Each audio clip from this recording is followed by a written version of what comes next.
Chicago Mayor Brandon Johnson keeps ignoring reality, even after ICE raided a local apartment complex that had been occupied by Venezuelan gang members. Hey, I'm Allie Bradley with News Nation, and we're out here on a multi-agency targeted enforcement operation going after several Tren de Aragua members. It is a late-night operation. All these guys have been rehearsing for days to make this operation go off without a hitch, so we'll see what we end up finding today.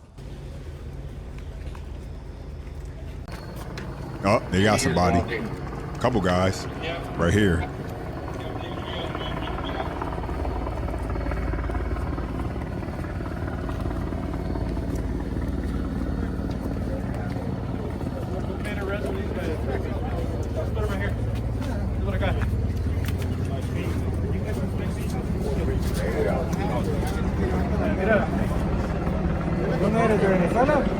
Kind of just making sure that they get the pictures. They're checking all the tattoos.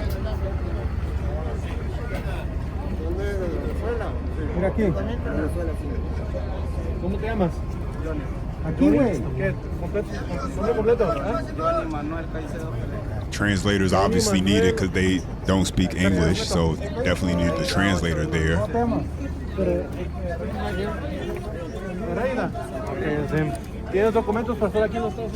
And unfortunately, this doesn't look pretty. It doesn't. Like, you can't deny this doesn't look pretty. It's hard to make something like this look nice and put it in a nice package. You can't. You have people who they came here and they're trying to hide because they don't want to leave, and they're being told that they have to go. And in this case, you have gang members, people who are the worst of the worst as far as criminals who are trying to come to this country and now expand their criminal enterprise.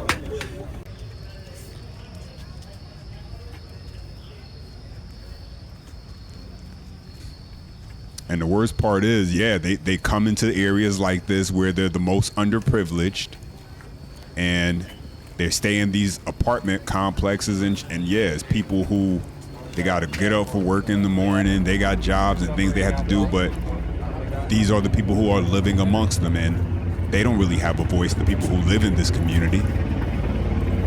And so when the leadership allowed this to happen, and then sanctuary cities with mayors like Brandon Johnson opened up their doors and said, come on in, this is what you end up with when change comes down.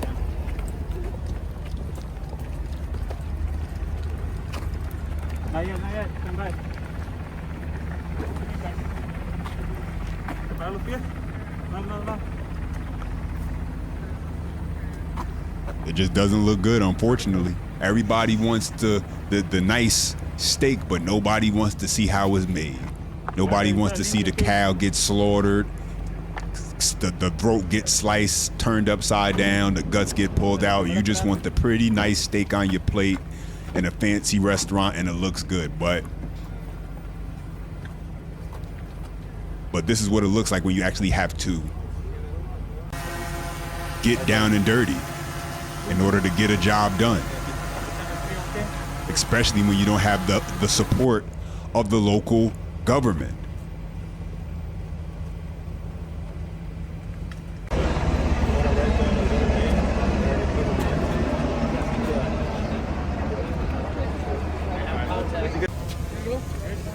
Wow, yeah, so they got a bunch of guys right there.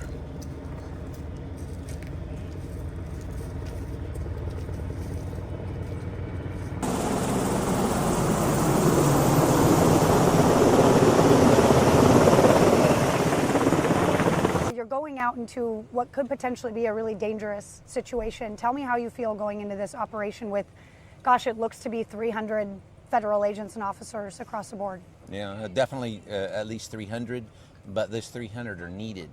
And that definitely means that something is up, and that something that's up, it means a non-permissive environment. Anytime there's a non-permissive environment, Allie, the stress level goes up for everyone involved. We all want to come home at the end of shift, but we also are going to accomplish that mission. So merging those two together is very important, especially from a leadership perspective, and that's what I'm looking at right now.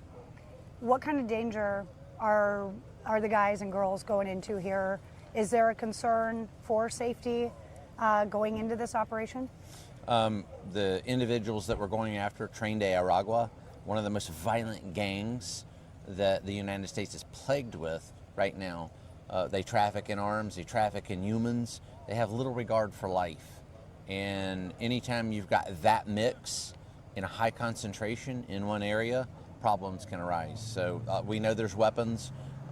There's been reports anyway of them taking over units in this apartment complex that we're going to hit via force with guns. Now, Chief, you've been around the city, you've been going nonstop.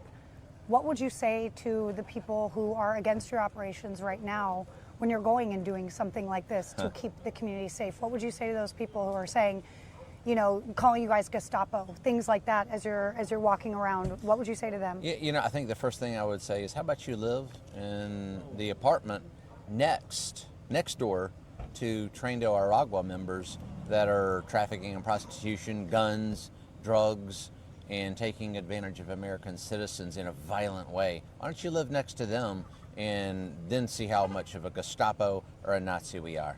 Now, when you have people saying, you know, what you're doing is not helping the community, and then you see something like this, I asked you this earlier, before the operation, what would you say to them now, seeing what you've seen come out of this apartment complex? Sure, I would say that those people don't know their community, or even worse, they don't care about their community. And what I will say is the U.S. Border Patrol, ICE, and our allied law enforcement partners, those partners that were here today, we do care about our community, and we make it our personal responsibility to make this community and our nation safe.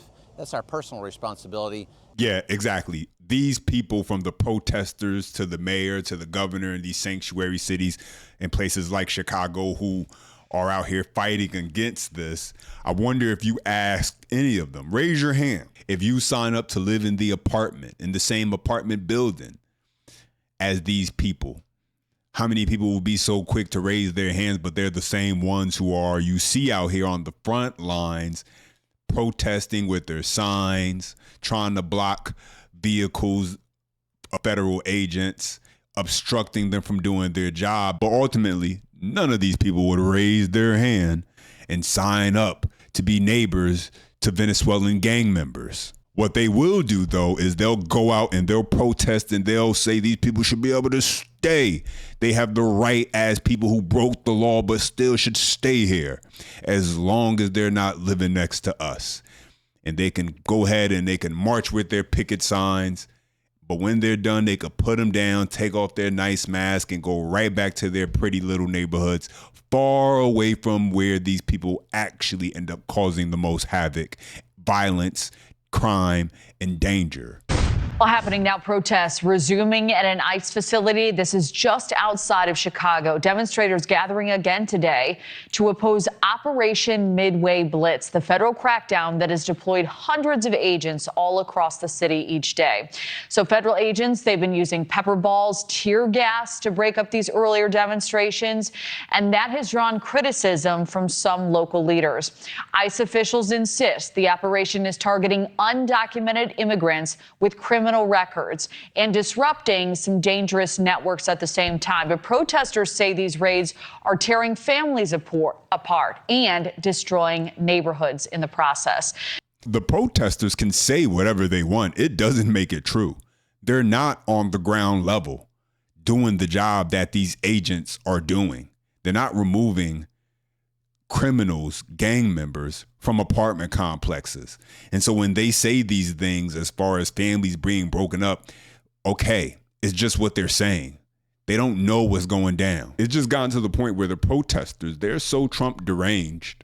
And so anything that they can do to create more chaos, they're going to do it. But do we need to be reminded, 2023, 2024, that there were countless people in the city of Chicago showing up to local town hall meetings, city hall, anywhere the mayor was at, to talk to the mayor and give him a piece of their mind because they were fed up with what was going down in their communities, where these illegal migrants were coming in, were getting free housing, or they were just being plopped out on to their front yard and told, hey, these are your new neighbors, by the way. It wasn't that long ago. News Nation's Mills Hayes is live in Broadview, Illinois. This is just west of the city again, where an ICE facility is located. So, Mills, some pretty violent video we're seeing here. What are you seeing firsthand on the ground? How's the energy out there?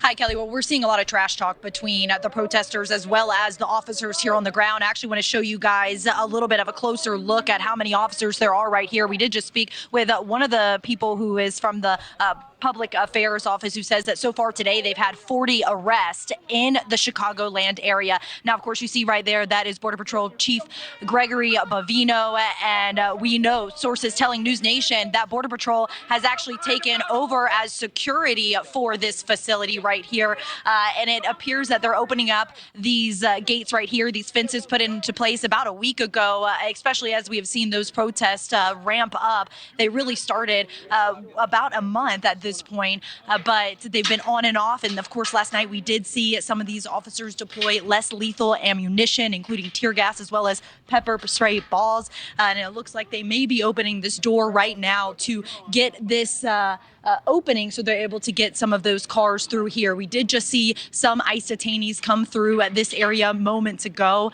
and we are starting to see more protesters come out about. We know that there's a much larger protest that's planning to happen in just a few hours, and we did hear from Broadview, the village of Broadview, where this ICE facility is at. They say that the ICE officers gave the Broadview Police Department a call last night saying that this weekend we should expect a crap show. You guys can see. I just had an idea. You know, something they should do real quick that'll solve this whole problem.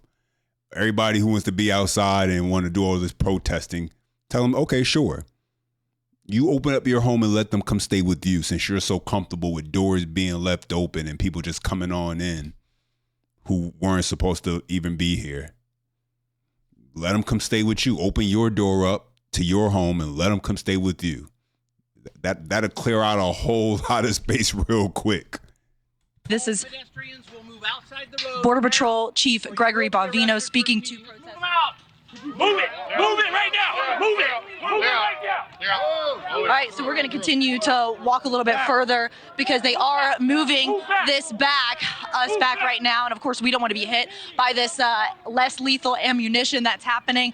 And this is a show of a couple dozen protesters at this point right now. You can see these officers trying to push people back so that they're out of this road view right here to get this vehicle out. Now, not sure what that vehicle is holding at this point.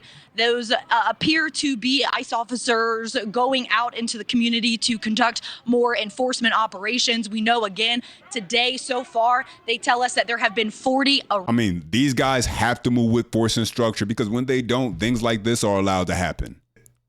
This is what it looks like when they're trying to move the vehicle from the ICE facility and they don't have backup. They don't have troops out there providing a runway for these guys to be able to get their vehicles out. They have protesters peacefully protesting, obstructing the vehicle. This is what they have to deal with. So they need to go in there with force. They need to go in there with law and order, or else this is what the protesters will do. First of all, we're a state that follows the law. We follow the law. There is nothing that we can do in terms of putting people, our law enforcement, in the way of federal law enforcement when they are carrying out wrong but accurate federal laws.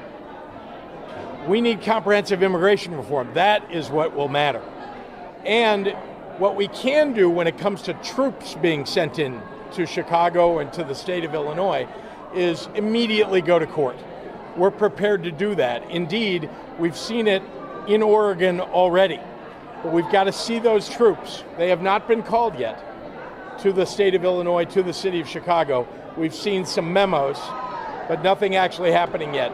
But believe me when I tell you that the law is on our side when it comes to keeping troops out of the city and out of the state. And so Governor Pritzker is more concerned about keeping U.S. federal troops out of the state of Illinois, out of the city of Chicago, while allowing illegal migrants, some of whom are dangerous gang members, to be able to remain in his city. This is bound to get a whole lot worse probably before it gets any better, especially when you have people who really are clueless to, one, leading a city, and two, those who are following those people who are leading their city pretty much into a hellhole. But we'll keep our eye on this story as well as more. You know, as always, questions, comments, thoughts, drop them down below. Smash the like button if you enjoy the content. For more, subscribe to the channel. And as always, until next time.